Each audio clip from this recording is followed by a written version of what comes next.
You're listening to the AFTERBUZZ TV network, now the largest new media platform on the web, and your #1 source for after-show entertainment.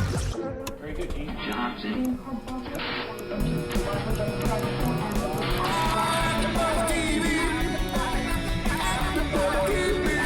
From the AFTERBUZZ Studios in Los Angeles, California, presented by Maria Menounos and streaming live thanks to Akamai Technologies, this is AFTERBUZZ TV's The 100 After Show.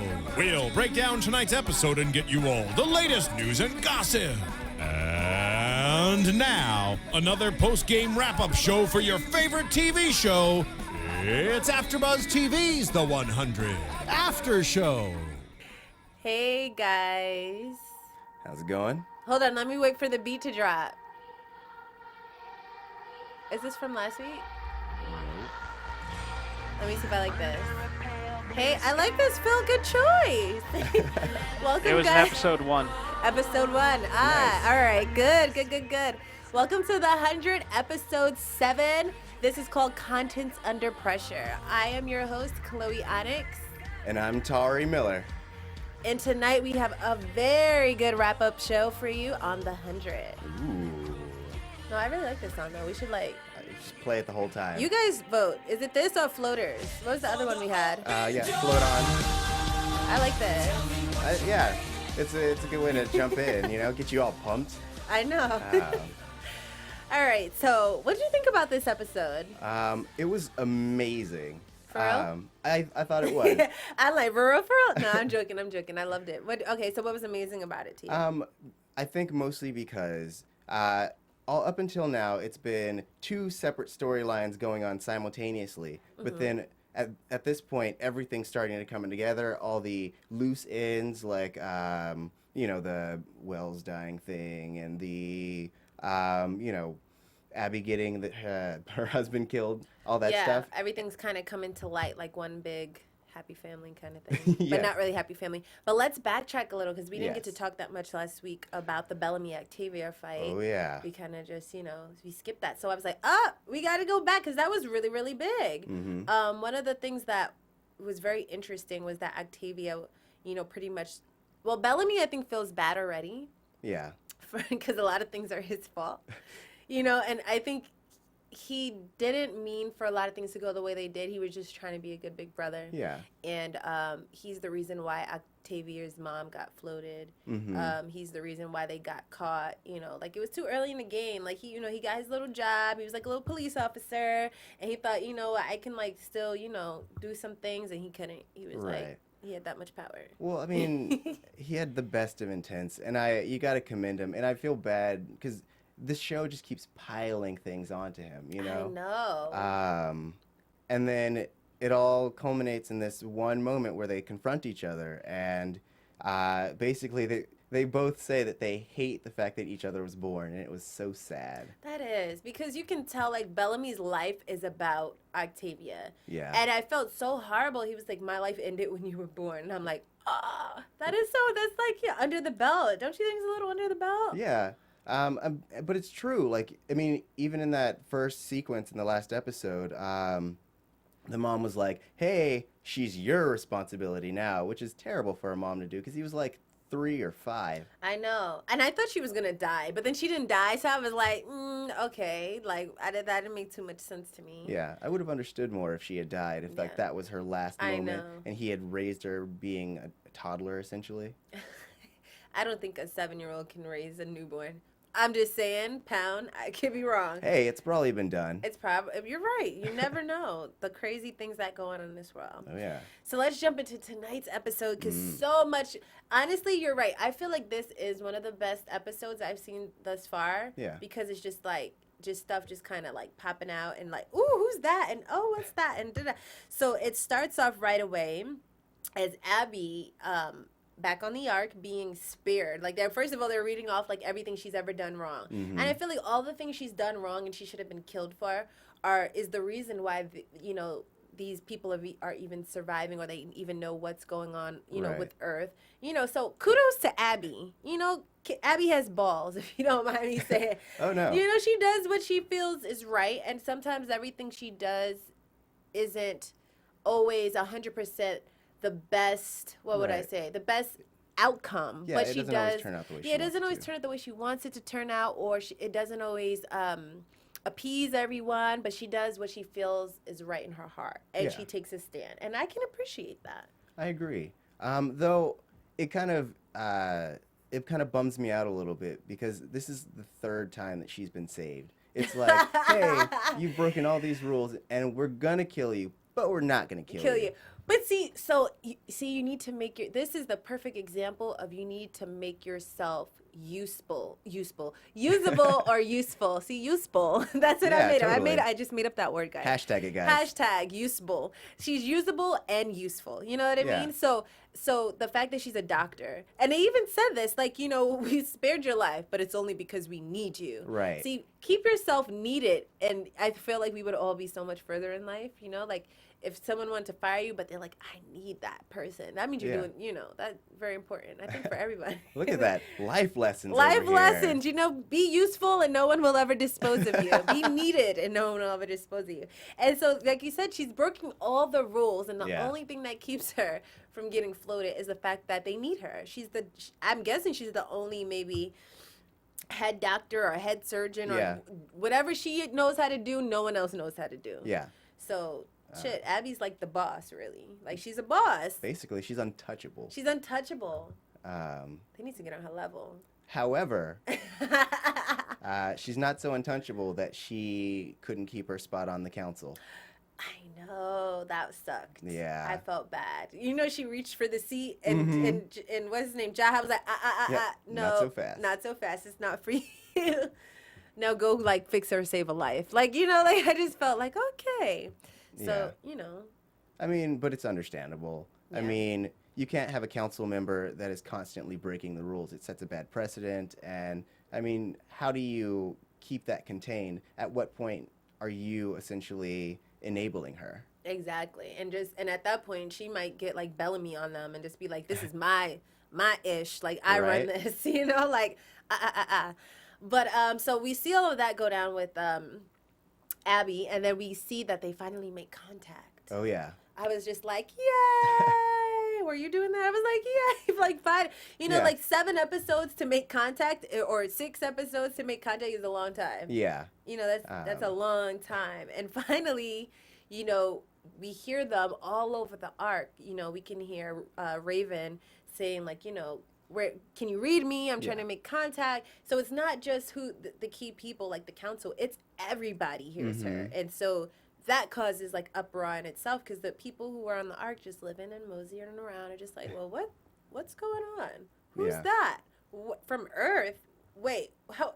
No one's on Earth. Right. You know, like, all these things are just And it popping opens up up. a big can of worms. Exactly. Everyone, all the workers and everything, start to kind of revolt. They start to wonder what's being held back from them, and it is basically going to become a riot at this point. Yes. Well, not so much a riot, but they want to, like, overthrow, I think, the council at this point. I mean, that's just what I saw. But, I mean, we'll see. You never know. There's still potential for that. That's true. So the main thing, once they get into contact with the Ark, the 100, is to save Finn's life. Because we know from last episode, Finn was stabbed. He was stabbed right in the ribs. He was stabbed in the ribs, and he's, like, dying. And, like, I'm just like, what would I do? Like, I try to think of this, because, you know, all of this is potential real life stuff. Like, what if we had a nuclear, you know, bombing, a fallout, and only, like, 3,000 of us made it to a safe hit? Because, you know, did you guys know this? I just found out recently that you can buy property or land on the moon. Can you? Did you? Yes. Did you know that? Guys, I've heard it. I believe it. There's a lot of stuff that we the little people just don't know about that, you know, is going on around us. I feel like, though, that's like one of those super old-timey scams where some guy would be like, I have a plot in New York to sell you, and really you're giving him money and you're never going to see that. But see, I feel like only the elite, you know, the top 1%, like, only certain people can buy this property. You know what I mean? Because no, for real, if I had money, I wouldn't be looking to buy property on the moon. I'd be looking to buy a freaking house to live in now. Right. You know what I mean? This is for someone with houses all over the world and yachts and, you know, may have a hookup with NASA and be traveling outside the earth and we just don't know it. You know, this is for the who's of the who's. Right. You know, like that little 1% up there that owns trillions and trillions and of everything. Right. So, I mean, me and you, it's like, we don't look to buy property on the moon for if things ever go down or go left or go south on Earth. We looked for, okay, I got some money, let me do the responsible thing and buy a house. Yeah. You know what I mean? So it's just, I think it's just, we're just not on that level. You know All how right. they say there's levels to this shit? It's levels. We're not there yet. But I do believe it. Well, we just got to make ourselves useful, and then essentially we'll be able to buy whatever we want. Exactly. Be useful and usable. Usable. Yeah. It's going to be a thing, It's guys. going to be a thing. Usable. Hashtag that. Oh, yeah. Hashtag usable. Well, yeah, and so they have to learn all these practical skills and try to put them in use and all that jazz. Yeah. But none of these kids on Earth have them, and so they're trying to use them on Finn. Yeah. And basically, Clarke has to be coached by Abby, even though she still has all that resentment towards her. But they're kind of making sure that This is the man she's in love with. Oh yeah. And that's even like, even that's crazy. So let's just skip to this Finn. No, because honestly, I felt so bad through the whole episode for Raven, because it's Finn and Raven who are in an actual relationship. Yeah. Have been in a relationship for a long time. But Finn thinks Raven's dead, right? After 10 days, and here goes Clarke. So, you know, a new girl. Right. And then Clarke and Finn, you know, have a thing. Mm-hmm. And then here comes Raven coming down to Earth, which no one knew she would make it down to Earth. And so now it's like this crazy little love triangle. Right. And I so sadly feel that Finn is more in love with Clarke than his actual girlfriend. I feel that too. And to me, it kind of makes sense because Clarke and Finn have been, even though it's been in such a short amount of time, I feel like they've been through more together. Whereas the way they made it sound is that Raven was kind of just convenient to Finn on the arc. And so he helped her through some stuff, but it's because they were the only people that they can rely on.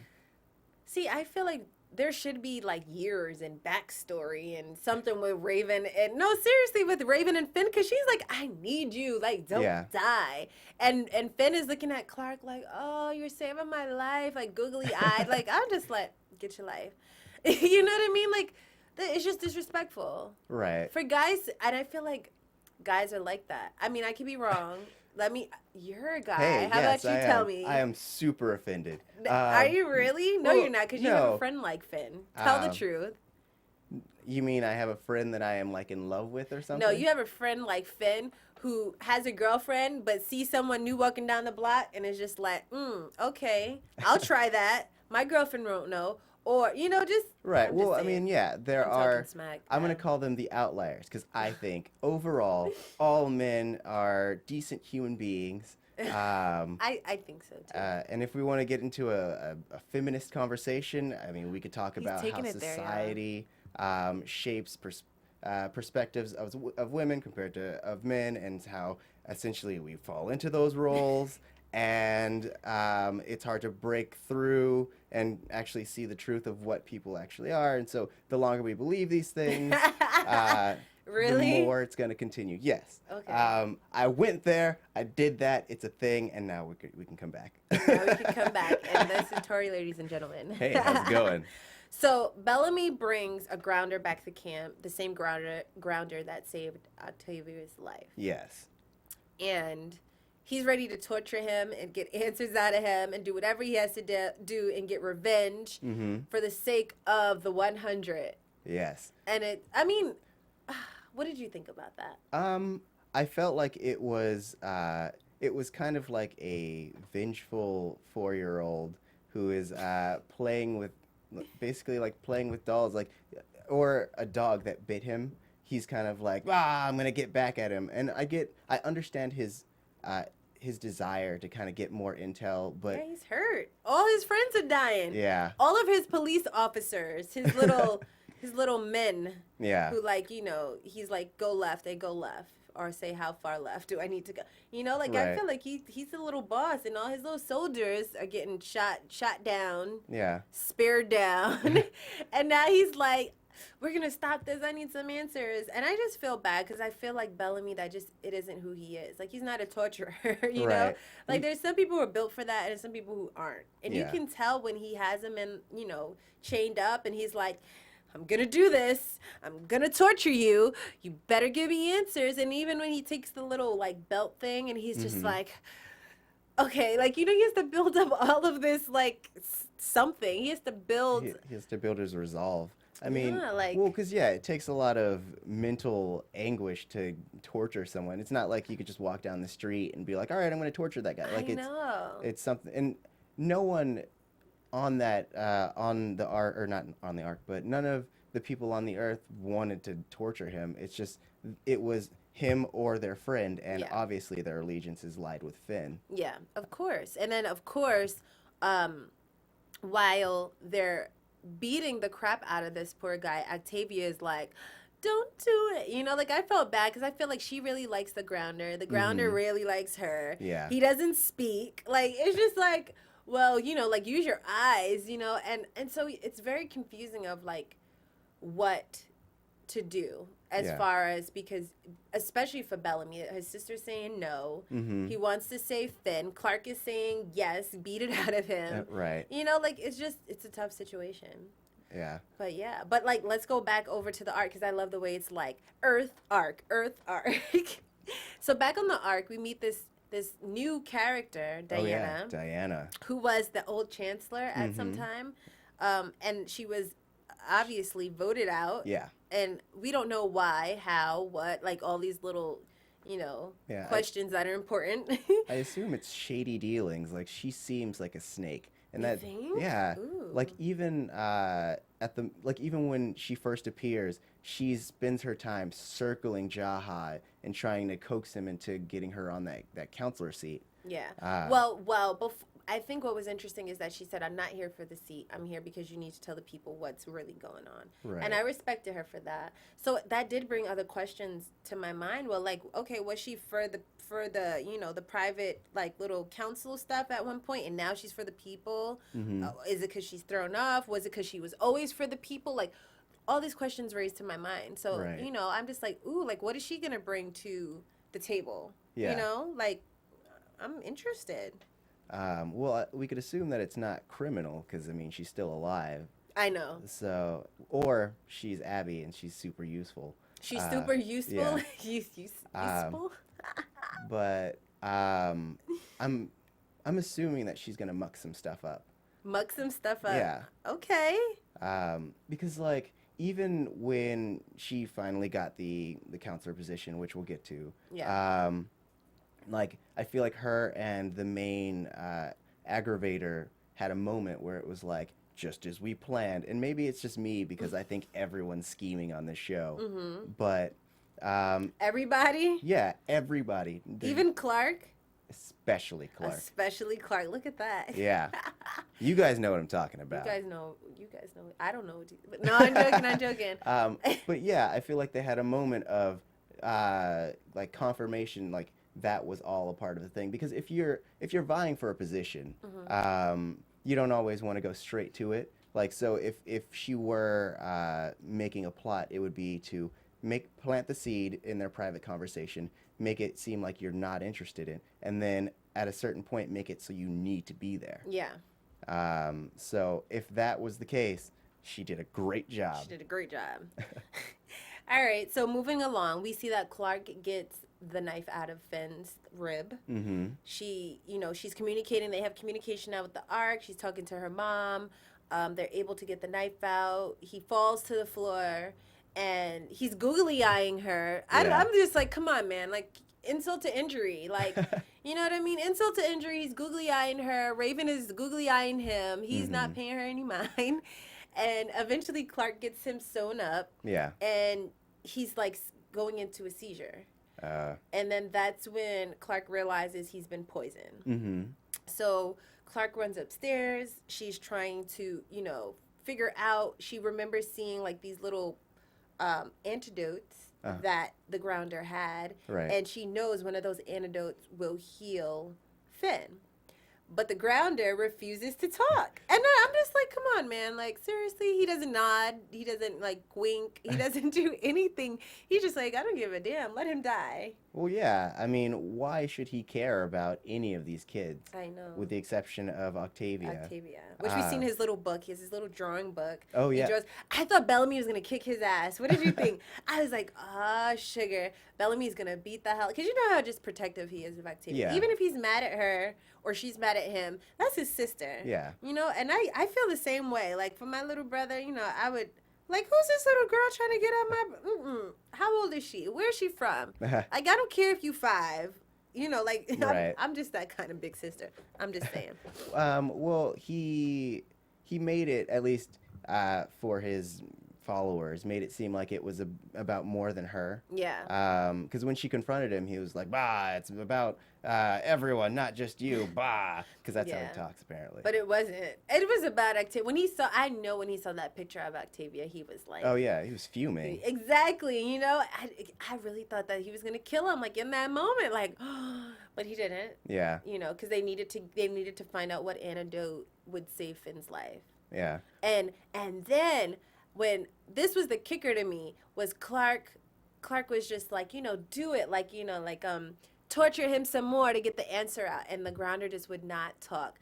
And then finally for me, no, seriously, because I thought Raven was such a badass. She comes up and she's like, he won't talk, screw that, we're gonna start electrocuting Oh, yeah. him. And I was just like, oh my God. Hardcore. Yeah, right? I was just like, damn, like she had to go in for her man. Right. You know?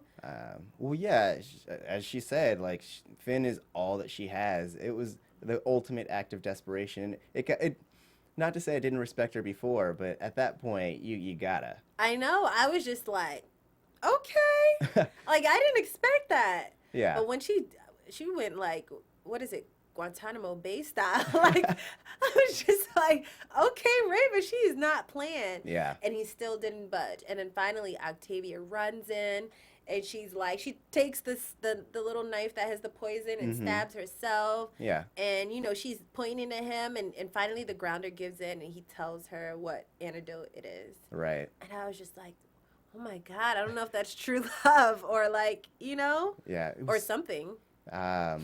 Yeah, it was super tense. Like, well, I assume before that, you know, because they seem like super soldiers. Yeah.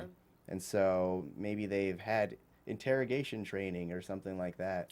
I had wondered why no one thought to, like, either threaten him with the knife or her. Because, I mean, if you stab him with his own knife, of course he's going to want the antidote, unless he wants to die. That's true. But then you don't, but then they don't know if he could talk. Well, we find that out pretty shortly. Right. But before we get there, hold that juicy thought.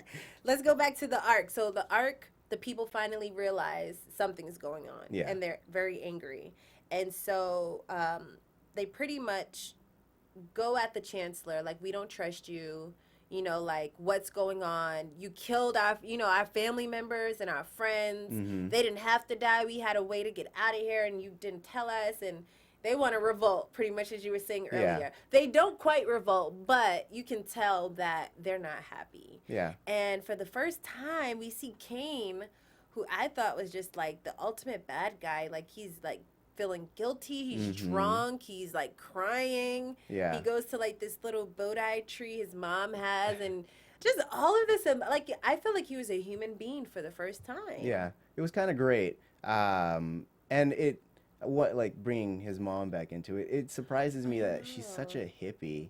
And, like, it only surprises me because he is such a, like, hard line soldier kind of guy. Like, he makes the hard decisions, and he doesn't waver until now. Yeah. So to have him come from this really soft, religious, touchy-feely woman is so... It's kind of funny in an ironic kind of way. I know. Yeah. And it was just so interesting to see, like, just that other side. Like, he just, like, because he's always the guy that follows the rules. Yeah. Like, you break the rule, you die. Right. You break the rule, bye. You break the rule, oh well. Mm-hmm. And, you know, to see him feel like, well, no one broke the rules, and I'm supposed to protect these people, and I'm always by the rule, and Yeah. I was so hell-bent on, you know, saving lives by getting these few people to sacrifice themselves, and he really feels horrible. Yeah. And so I feel like him and Jaha just make a flip, because we saw what was that, last episode or 2 episodes ago? Mm-hmm. Where Jaha's just like, you know, I'm just ready to go, and if my people are gonna go, then I'm gonna go, and Yeah. self-sacrifice. And Kane was just like, no, like, man up. You gotta be here. You gotta be strong. So when you see this episode, it kind of flipped. Like, you know, he's like, and I feel the people. Kane is like, I feel the people, and Yeah. he's drunk. And Jaha's like, well, man up. Like, suit up. It happens. Now Yeah. let's move on. So I love the way that it was just a flip in those Yeah. situations with those same 2 characters, and they kind of like, it wasn't the usual for their characters. Right. You know? Yeah, the status shift was a breath of fresh air. Because Yeah. I mean, the whole time up until now, it had always been Kane, I'm always mean, and Jaha is always the feeler. Exactly. But now you see the breadth of their emotions, and that they actually feel the consequences of their actions. I know. And then they have this big meeting on the arc with Dayna Oh, yeah. and the people. So that's why I'm so like, well, who the hell is she? Like, you know, how you go from chancellor to now I'm representing the people. Yeah. And Jaha is addressing them because he finally feels like it's time. Like, we shouldn't lie to them anymore. They need to know the truth. Mm-hmm. And he one of the people on the arc comes forward, and he's just like, after Jaha tells him the truth, and he's like, well, how do we trust you? Yeah. And I'm like, damn, that's like, how do they trust you? Like, you know, like, what do you say to that? Like, well, I lied to them, but I'm telling the truth now, you know? Yeah. And he kind of, full of emotion, goes, well, my son died, Mm-hmm. you know? And so Dayna, who's like the representative of the arc, is just like, what? I didn't know that. Like, okay, now we should spare him. And I'm like, well, who are you? You know, like, I don't know. Her dynamic is still very interesting to me, in the power. And so Jaha offers her a position now on the council. Right. And she accepts, and then it's like unity. So I mean, I don't know what to take of this. Like, I feel like she could have an agenda. Maybe maybe planning that meeting or doing everything that she did and how it played out was the agenda all along. If so, she's very good. But I mean, what do you think about that situation? I think it was definitely tough on Jaha. I mean, I felt like at that point, once he laid it all out, I mean, there was no reason for them to distrust him. Yeah. But you can understand the notion that, yeah, I mean, this whole council lies to them about everything, which you find out that they still are lying, you know? Right? And so they're right not to trust them. Yeah. But at that point, I felt like they should have just accepted the fact that everyone's going back to Earth. Yeah. So they need the council because so it's they not think. going to be so easy. Yeah. No, you're right. So flashback to Earth now. We see Octavia with the grounder, and we realize he speaks, guys. He can talk, and he speaks English. Were you like freaked out? Like, I jumped up. Like, literally, I was like, I knew it. I knew it. Like, you know, like, it was just a breath of fresh air, because I knew, I mean, he's damn good. If someone shoved something in my hand, I would have been screaming Bloody Mary. I would have told him everything, all the secrets. You know, like, I'm sorry. I don't like pain. I'm very intolerant of pain. I would have told. Yeah. But he was, you know, Octavia was like nursing him, and, you know, like, they had like all this moments and touching. I was just like, oh, you know, I don't really like mushy stuff. I mean, sometimes it depends, but not for the most part. And then, you know, he just comes out and very softly, you know, she's like, I'm so sorry, and you saved my life. And he's just like, thank you. Yeah. I was just shocked. It was really well delivered, too, because it was very understated, you know? Yeah. It wasn't like this big booming moment. It was just an intimate, like, touching moment between two people who are vaguely in love. Yeah. Vaguely. Very, yeah. Or maybe deeply, and we just don't know yet. Yeah. I mean, yeah, he wouldn't let her die. That's deep. I'm just saying. Though one of our YouTube watchers, commenters, had mentioned that when they were in his cave, there were books on the ground. So that's interesting. Good note. Yeah. Well, now we know he knows how to read and speak English. And then finally, back on the arc, you know, they have this council meeting, and Dayna comes and joins, and, you know, the very stoic moment. And so they talk about the Project Exodus, which is just like the big thing. And Project Exodus is, of course, people from the Ark going back down to Earth. Yep. And they have this huge dilemma, which, I mean, it's like damned if you do, damned if you don't. I mean, they come out with the final saying that there's 2,200 people, or 2,237 people to be exact, on the Ark. I wrote that down for you guys. Nice. And only enough shells or units to get back to Earth for 700. Yeah. And then he goes, this is like Titanic. It's just a ship going down, and there's not enough lifeboats. And I just thought, that's a damn shame. 100, 200 years later, and we still got that same problem. Yeah. When you came to the Ark with all those people, you should have came to the Ark with enough lifeboats to get back to Earth one day. Right.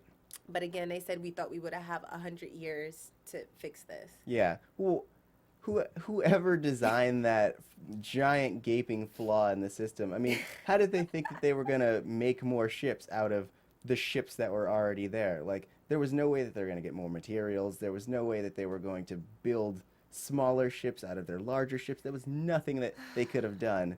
I feel like it was just one guy who was like, nah, that's future generations' problem. And then he dies. The future generation will take care of it. Yeah. Well, that's very interesting. So speaking of that, what are your predictions for next week? Predictions, right? We were ready to like, Now, AfterBuzz TV predictions. So shoot, what do you think is going to happen next week now that they left us with this stalling moment of 700 lifeboats, 2,000 people? Oh, geez. I think that they're going to have to devise a plan, and it might involve arresting more people. Floating more people? I mean, that's all they can do. I mean, and I think that Diana's addition to the council, she seems slippery enough to kind of make a plan like that happen. Yeah. And I think that she has enough influence with the people to make things that you wouldn't think are morally just take place. Okay, very interesting. Yeah. Okay, now for my predictions. Dun, dun, dun, dun. I think that they're going to try to come up with somehow, some way, like shipping a certain amount of the top tier people, the scientists, the mind people to Earth and figure out how to, send some stuff back to the Ark. And, I feel like that's going to be the game for a while. Right. Is trying to make, I don't know, more out of the little that they have. Right. And then I also think that Clarke and Bellamy, surprisingly, I mean, quote, talk about it, rate it, talk about it on iTunes, let me know on YouTube what you guys think. But I think that Clarke and Bellamy are going to kind of have a thing because you see that Clarke wants to step out of the situation with Raven and with Finn because she feels bad. As much as I can tell she loves Finn, I can tell. But she knows it ain't right. Yeah. So as much as you in love with somebody doesn't mean it ain't right. If you're in love with a married man, that don't make it right. No, but I do feel like Bellamy has a little soft spot for Clarke. Yeah. And I think, maybe something along those lines might conjure up. I don't know. I mean, they do understand each other a lot more. Yeah. I feel like he's the king and she's the queen. That's how it's going to be. I know that, like, on Twitter, that's what everybody wants. There's, like, a hashtag that's Bellark, which is Bellamy and Clarke. Clarke? Yeah. Yeah. I feel like that's going to happen, too. So, I mean, I still say that Wells is the only man for Clarke. If he can't have her, no one can. But that's her best friend. Yeah. Whatever. Her BFF. He loved her. Oh, God, get out of here. All right, guys. That is about it for our show this evening. I want to make sure that you guys go to check out Maria Menounos' new show, Chasing Maria Menounos, 10 p.m. Tuesdays on Oxygen. It's awesome. Yeah, it's great. I love to catch up on it. Actually, I'm going to catch up on some shows tonight. Okay, I'm your host, Chloe Onyx. You can catch me on Instagram at Chloe Onyx and on Twitter at Chloe Onyx11. And where can they find you guys? I'm Tauri J. Miller. You can catch me on Twitter at Tauri J. That's TaurijAY. All right, guys, we'll see you next time. Thanks for tuning in. Thanks. From executive producers Maria Menounos, Kevin Undergaro, Phil Svitek, and the entire AfterBuzz TV staff, we would like to thank you for listening to the AfterBuzz TV network. To watch or listen to other after shows and post comments or questions, be sure to visit AfterBuzzTV.com. I'm Sir Richard Wentworth, and this has been a presentation of AfterBuzz TV. Buzz you later. The views expressed herein are those of the hosts only and do not necessarily reflect the views of AfterBuzz TV or its owners or principals. Thank you for watching AfterBuzz TV on YouTube. For more of your favorite after shows and interviews, subscribe to our channel here, and be sure to share your opinion on the episode in the comment section below here. We'd love to see what you guys are buzzing about. Thanks again. Buzz you later.